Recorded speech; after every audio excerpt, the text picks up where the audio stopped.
मेरा नाम शालू है। मैं देखने में बहुत ही सुंदर सुशील हूँ, लेकिन मेरा फिगर देखने के बाद कोई भी मेरी ओर आकर्षित हो सकता है।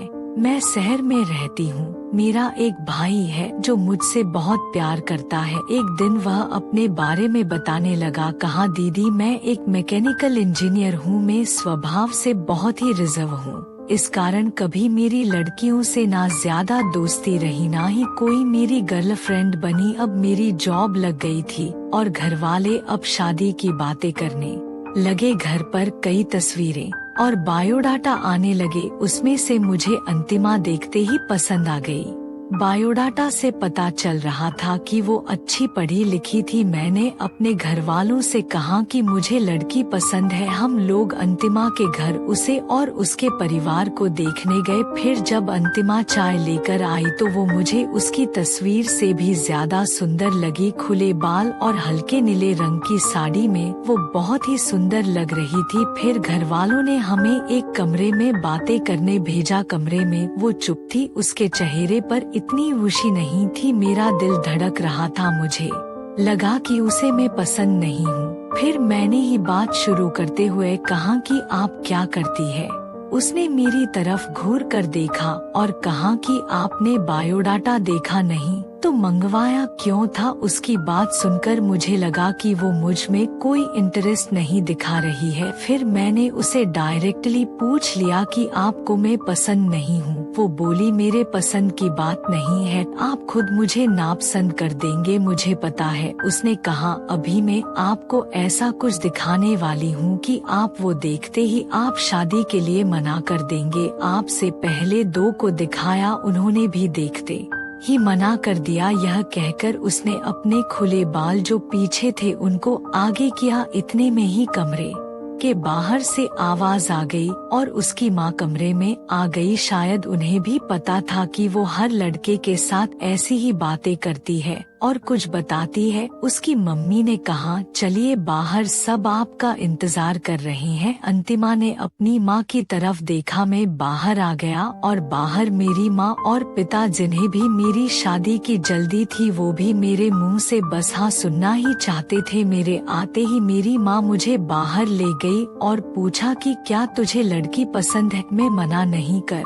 पाया, लेकिन एक बात मुझे खटक रही थी कि आखिर वो क्या बताने वाली थी। उसकी मम्मी जिस तरह से जल्दी से कमरे में आई, मुझे बाहर ले गई, लगा ऐसा जैसे वो हमारी बातें ही सुन रही थी। मैंने शादी के लिए हाँ कर दी। मेरे घर वालों ने उन्हें हाँ में जवाब दे दिया, लेकिन अब मैं एक दुविधा में था कि मैं क्या करूं। मैंने उससे बात करना चाहा।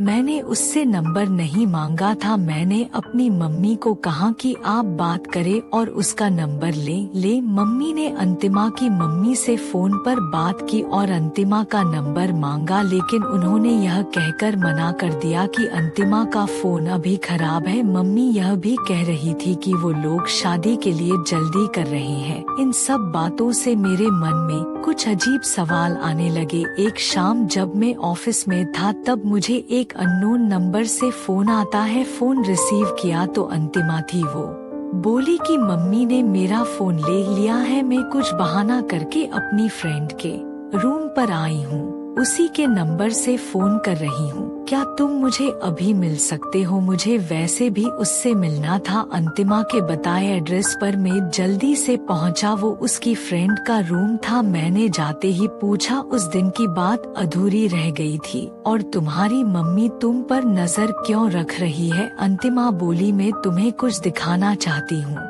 उसके बाद तुम्हारे सारे सवालों के जवाब मिल जाएंगे। अंतिमा आज भी बाल खोल कर आई थी। वो पीछे मुड़ी और अपने खुले बालों को पीठ से आगे की ओर किया। तब मुझे पता चला कि वो क्या दिखाना चाहती थी। उसकी गर्दन पर एक टैटू था, समीर नाम का। अंतिमा बोली कि मैं एक लड़के से प्यार करती थी और हम दोनों शादी भी करना चाहते थे। मैंने उसी के नाम का टैटू करवाया था। यह बात मैंने अपने घर वालों को भी बताई थी। और वो तैयार भी हो गए थे, लेकिन समीर ने मुझे चीट किया। वो मेरे अलावा भी किसी और को डेट कर रहा था और वो लड़की पैसे वाली थी, इसलिए उसने मुझे छोड़ दिया। तब से मुझे शादी और लड़कों से एक नफरत सी हो गई थी। उस लड़के को मैंने बहुत प्यार किया, लेकिन उसने मुझे धोखा दिया। तुमसे पहले भी 2 लड़कों को मैंने टैटू दिखाया और उन्होंने सच जानकर शादी के लिए मना कर दिया। मेरी मम्मी इसलिए मुझ पर नजर रख रही है कि मैं तुम्हें भी कहीं सच ना बता दूं, लेकिन मैं लड़कों की तरह नहीं हूँ। मैं नई जिंदगी की शुरुआत सच के साथ करना चाहती हूँ। ये सुनकर मैं सोच में पड़ गया कि जिसको प्यार मिलता है उसे प्यार की कद्र नहीं होती। आखिर इतनी प्यार करने वाली लड़की को कैसे कोई धोखा दे सकता है। मैंने कहा कि मुझे तुम्हारे पास्ट से कोई मतलब नहीं है, लेकिन मैं चाहता हूँ कि मुझे भी तुम उतना ही प्यार करो